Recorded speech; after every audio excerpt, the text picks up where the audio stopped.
Вие сте и председател на политичка партија Демократи, како што ве најави во нашата најава, денешна најава, но вие истовремено сте и човек од народот, меѓу народот, постојано се движите со многу луѓе. Што ви вери народот? Кои политичари се виновни за ова 33 години што ни се случува и дали има некаков спас, например? Сигурно дека има спас, но пред да поминам на политичарите, сакам уште само едно да додадам за Рек Битола. Сите знаат веројатно, но јас лично и демократи и доста граѓани знаеме зошто Рек Битола функционира како што функционира. Бидејќи Рек Битола е најголемата, што викаме народски, златна кокошка. Таму милиони, милиарди се крадат. Во последните 30 и нешто години од постоење на централата, милиарди си имат искрадено. Еве ќе ви кажам еден пример. Не е битно која компанија. Значи, Рек Битола државата на приватни компании им дозволува да копат јаглен, да ги користат нивните машини, бајгери и така натаму. Јас секогаш велев и кога бев кандидат за градоначалник во Битола пред 4 години, велев зошто Рек Битола државата не купи ако им е потребно машини. Ние ако трошиме годишно 10, 15, 20 милиони евра за да ги рентаме тие булдожери, зошто не можеме да ги купиме, тоа наши ќе си бидат. Ќе вработиме луѓе кои што ќе ги поправаат, ќе ги одржуваат и така натаму, шофери и така. Но таму се перат огромна сума на пари. Секоја сделка, секој се буквално што е направен тендер се дели помеѓу директорите. Гледате што се случи, има некој апсење нормално на директори од Рек Битола. Тука е нашиот битолчанец кој што беше главен на републичко ниво, Васко Ковачевски. Моментално е на одмор. Избега негде во странство, како Артан Груби и другите. И затоа, тоа сакав само да кажам, дека затоа Рек Битола и понатаму продолжува да работи и покрај тоа што секојдневно не труе со отровен воздух и ние пополека, но сигурно умираме. Но сепак тоа е проблем на тој регион, на тие гласачи од Битола, општината, Могила, Новаци, Прилеп, кои што гласаат за овие криминални групи, кои што го водат Рек Битола и го плачкаат немилосрдно 34 години. Ме прашавте, зборувам со народот. Да. Народот знае кој се криви.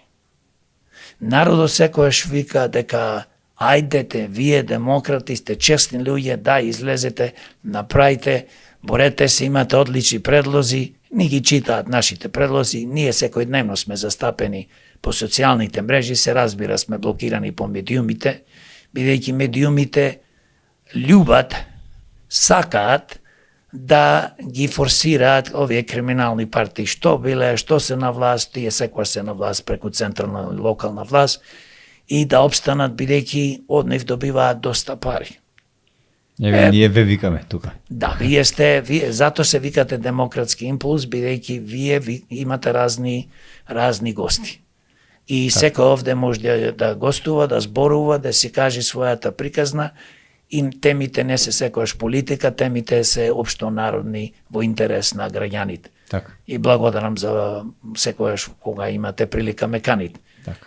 Значи, тука имаме од 1991, почнувајќи од Бранко Црвенковски, човекот кој што е прочуен со најлошата приватизација со неговите пријатели, другари и криминалци, направија таква приватизација од државна префрлија на одредена мала група на луѓе кои што станаа супер богаташи, олигарси. И тоа е трагедија навидена. Од Бранко да одиме што ги направи овие сите грешки, се разбира, направи огромни грешки кога се нудеше Ауди, една од најмоćните компании за производство на коли, тој ги одби бидејќи немаше тука доволно веројатно да му се понуди мито него. Доаѓаат Лупчо Ѓоргиевски. Тој е еден од најголемите манипулатори и веројатно криминалци во историјата на Македонија како премиер. Бидејќи имаше храброст да изјави на телевизија дека еве сите краде, па и ние крадевме. Значи, каква штета му има направено, а тој доаѓа од се разбира од ДПМН, Бранко од СДС. Тие се две тешки криминални политички структури кои што за жал беа политички партии, но прераснаа во злосторнички здруженија. После тоа доаѓа Бучковски, кој што беше осуден 3,5 години. Мои пријатели, блиски пријатели го осудија и вика никогаш не легна во затвор за некој Тенкови, за делови. не, за делови од тенкови, но тука има поголеми кражби него тоа, но за тоа го фатија, се разбира, тој е еден од овие луѓе што креира овој корумпиран политички систем. Тоа е можеби единствен случај во нашето судство каде што прво обвинетиот не лежеше затвор, второ и трето лежа. Сигурно, бидејќи секогаш помалата риба или што викаме мора некој да се жртвува. Така и ова сега што ни се случува со ова злосторство во Кочани. И злосторството што се случи во болницата во Тетово и злосторството што се случи бидејќи дозволи автобуси Дурмотурс и другијата компанија кои што Така. погинаа на патот Скопје за Тетово. 16 луѓе, точно мислам дека се околу 16, но независно од бројката, значи нема инспекции, не се врши ништо, ќе даеш некој динар и вози. А не сваќа дека возиш луѓе, еден автобус носи 55-6 луѓе и така да тоа е дел на овој наш криминален корумпиран политички систем. И исто тука имаме луѓе како се разбира тука после Бучко доаѓа Никола Груевски, кој што владееше скоро 11 години. Поголемо зло не можеше да направи и тој. Сотепа од крадење со неговиот братуче Сашо Мјалков, точно си го стави во УБК, таа е една од најмоќните организации во Македонија, Страф и трепет на времето. Јас се сеќам, дојдов од Америка 2013 изборуваме нешто и викаме зошто овие луѓе ги трпите и почнувам имиња да спомнам. Немој во кафаната да збораш и сите шептам. Викам што вие бе вас луѓе? Па вие ако не се борите, тоа ме мотивираше да влезам во политика, да се занимавам со политика. Па вие треба да се борите за ова наша држава, за себе, за своите деца, за внуци и така натаму, за својата фамилија. Од кого се плашите? Не, ти не знаеш колку си ти опасни и така натаму. Значи, ние дозволуваме да вакви луѓе, а сега се разбира Груевски, поранешниот премиер, избега во странство, во Будимпешта и са нашата држава никако да го врати, бидејќи добил некој, азил. Да кажам, ама не сакам да кажам, некој идиотски азил таму, од државата. Пре луѓе, ќе го вратиме, ако не милом силом, шо викаат србите. Ќе го вратиме. Интересна таа ваша теза. Не, таа теза постои. Па видете, има во свето земји, ако сакат во Америка да те вратат, израелци да те вратат, германците и други држави во свето, и русите, и кинезите, ќе те вратат. Ако не така доброволно, значи со сила. И тоа треба така да се направи, бидејќи треба тој процес да се заврши со Никола Груевски. Одиме понатаму, доаѓа човек кој што се колнеше дека нема нема ништо лошо да направи Зоран Заев, се викаше, мислам. Не сакам ни името да го памтам. Да.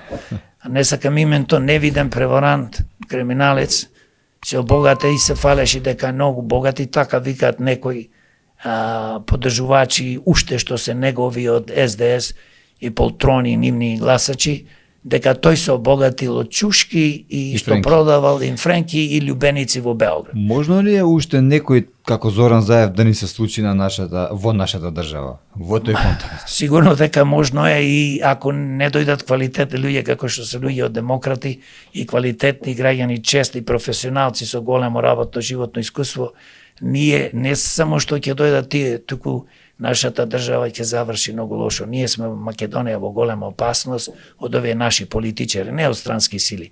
Друга работа што сакам да продолжам да зборувам, кога се колниш во крвта, во децата, во фамилија, дека ти си македонец, нема никогаш да го промениш името, тој беше првиот човек што го промени името со неговите таму полтрони, другари, политичари. И министерот Димитров и другите. Значи тоа беше, тука беа сите што беа функционери тогаш, што вредеа нешто во СДС, вклучувајќи го Максим Димитриевски и други имиња кои што вриштеа, држеа митинзи да се тоа промени, еве ние ќе влеземе во Европа. За Европа за да влезеш, Европа еден ден ќе не моли. Максим сега вели тази дупка не е дупка. Тази дупка не е дупка, така и богарите велат нон-стоп, мислам политичарите, но секој знае дека Максим е тежок манипулант. И одиме понатаму. Значи, Заев испадна еден од најголемите криминалци и злосторници, поточно предавници на Македонија, македонскиот народ. Го продаде името. После тоа дојде неговиот пајташ, се разбира за Таче за премиер, не знаеше кај човекот е тоа што е, порано работеше во Евана Мевана, кој знае со какви изделки си има бавено. Значи, тие се сите мрачни типови кои што го креира овој политички трул, корумпиран систем. И после тоа се разбира, најнов јунак е нашиот премиер Мицко, кој што за жал, еве скоро цела година на власт, приказни кажува, ништо не се менува. Немаме никаков напредок во ниедна област. Почнувајќи, зборуваме за криминал, да, почна некои тие да апсат, но кај се големите криминалци да се апсат? Како што викаше Зајко, ќе ставам семафор, па ќе видите како ќе му ги бројчани, па ќе видите како парите, да, како ќе ги враќаат тие шијукаве. На триумфална да. Кај се Мицко да го апси, да речеме сите овие што беа порано пред него, што викаше дека се криминалци, од СДС, од ДУИ, од сите партии што беа. Зошто не ги апси? Туку зе да прави коалиција пак со луѓе од Влен. Дуи ги тргнаш. Да, со знам, а тие беа бивши нивни главни луѓе во ДУИ, како Меджити или Максим. Значи, тие само го промени адресо. Кој кого мислат да излажат? Затоа се демократи тука. Се формиравме да се бориме. Една за секогаш да се уништи овој политички криминал. Да се уништи стопанскија, митото и корупцијата. И знаете што е најважно? Да се креира една врвна економија. И да престанат младите деца да ни бегаат од државата и повозрасните. Македонија нема никаква перспектива без млади. Која држава може да обстани? Што ќе правиме само старци? Не е дека утре не ќе можеме да исплатиме пензии и дека уопшто ние не можеме да имаме здравство, образование, инфраструктура, да се занимаваме со здрава животна средина и што не е друго. Па како ние ќе градиме воопшто, па и да почнеме зборуваме за некои градинки сега со тие 250 милиони долг што се зеде, ќе му се дават нови општини на тие неспособни полтрунски градоначалници и советници кои што не знаат ни општини како Битола, Скопје, не Битола како е, која општина и помали општини да ги водат. Нон-стоп се во загуба. И што ќе правиме? И Мицко што направи се? Цело време зборува, кажува, се шета по светот, а нема никакви промени. Ни во економијата, ни во судството, ни во јавното обвинителство, ни во здравството, ни во инфраструктурата. Еве Скопје беше прогласен за најзагаден град со Битола, Тетово, Куманово и така натаму. Што? Нека каже, ево, ова направи луѓе чудо. Лани лажи, вика, 1.250 милиарда 350 милиони биле инвестирани во Македонија. Го прашавме, кажи, кои се тие фирми, кај се тие пари инвестирани? Фрла само бројки, значи ние пропаѓаме секојдневно, еве слушам пак поново онкологија, нема лекови, нема биолошка терапија. До кога ние ќе се шалиме, да не речам зафркаваме по прозбор со овој наш народ?